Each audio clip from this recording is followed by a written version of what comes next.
Beneath the sands lie the ruins of a civilization older than memory. Strabo, Geographica, 20 BC.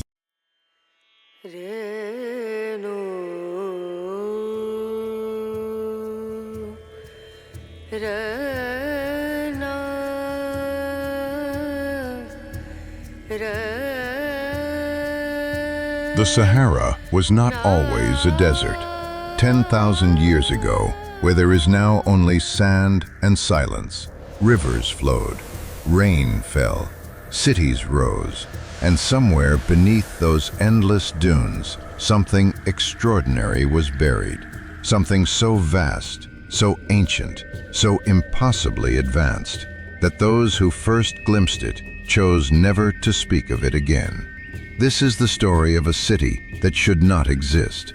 A city of gold, hidden beneath the sands of one of the most hostile places on Earth. A city that vanished so completely that even the memory of it became a legend. And legends, as we know, have a way of being true. For thousands of years, the nomadic tribes of the Sahara whispered about a place they called Zerzura, the White City, the City of Gold, a place of unimaginable wealth, hidden somewhere in the vast interior of the desert, protected by forces no explorer had ever been able to overcome. The Arabs called it the Oasis of Little Birds. Medieval manuscripts described towers of white stone rising above the dunes, doors of iron, chambers filled with sleeping kings. The first European to write about it in detail was a 15th century Arab geographer. He described a walled city in the heart of the desert, its gates sealed shut, its streets utterly silent. Inside, he wrote, the treasure of an ancient king lay untouched, guarded by something the text refused to name. He never explained why he stopped writing. The manuscript ends mid-sentence. Explorers searched for centuries. Most returned with nothing. Some did not return at all. In 1930, a Hungarian explorer named Laszlo Almásy crossed into one of the most remote regions of the Libyan desert. He was searching for the lost oasis, following clues left by Bedouin tribesmen who spoke of a place where water still ran beneath the stone. Deep in the sand sea, far beyond the reach of any map, he found something that changed everything he thought he knew about the ancient world. Hidden beneath a rock formation, inside a cavern that showed no sign of ever having been found before, he discovered thousands of ancient paintings covering every wall, from floor to ceiling. People swimming, people dancing, people building, children playing near water, animals that had not existed in this region for 10,000 years. The images were ancient. The desert, they described, was alive, green, and full. And the people who made those images had not been primitive. They were organized. They were sophisticated. They knew things. Almásy understood immediately what this meant. The Sahara had once been inhabited by an advanced people. And if people had lived here, they had built here. And if they had built here, on this scale, for this long, what exactly had they built? The answer may have been found decades later, not by a man with a compass and a camel, but by a machine orbiting 200 miles above the Earth. In 2013, a research team using high-resolution satellite imaging began a systematic survey of the Gilf Kebir plateau, one of the most remote and least explored regions on the planet. What they found in the data stopped them completely. Beneath the sand, invisible to the naked eye, but unmistakable to radar and spectral imaging, lay a series of geometric anomalies. Shapes too regular to be natural, too large to be coincidental. Structures arranged in a precise grid, extending for kilometers in multiple directions. The pattern matched nothing in any known archaeological record. It was not a known ancient site. It was not a natural formation. It was something else entirely. The team submitted their findings for review. Reports were written. Coordinates were logged. And then, in the months that followed, something unusual happened.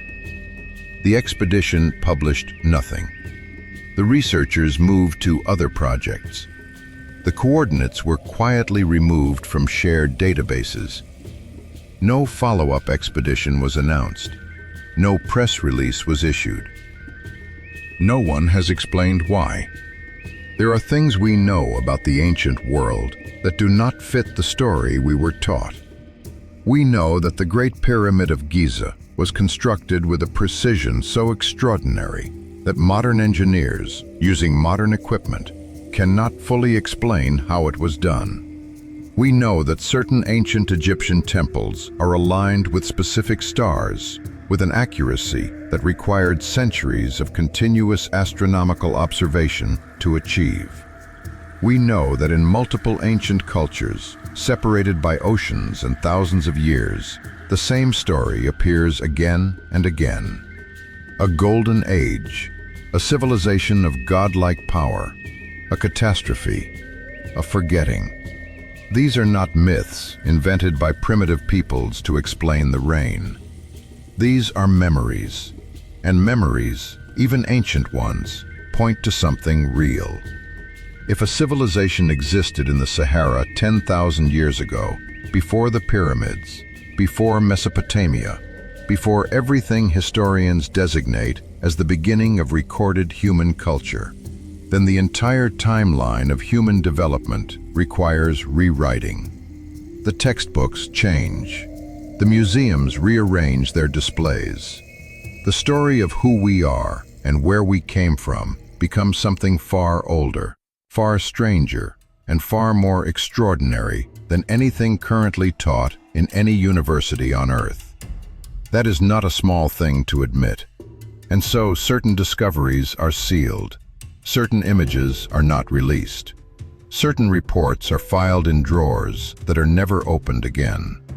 Not because the evidence is weak, but because the evidence is overwhelming, and what it implies is too large, too destabilizing, too dangerous to the existing order of knowledge to be allowed into the open. Beneath the Sahara, in a region no tourist will ever visit, in a location no public map marks, that city may still be waiting. Its streets silent, its gates sealed, its chambers intact. 10,000 years of sand pressing down on walls that were built to last forever, by hands that understood something about permanence that we have since forgotten. Some of the researchers who worked on that 2013 survey have spoken privately in the years since. Not on camera, not in publications. In quiet conversations, in rooms where no recording was made. And they describe what the imaging showed in terms that are difficult to process.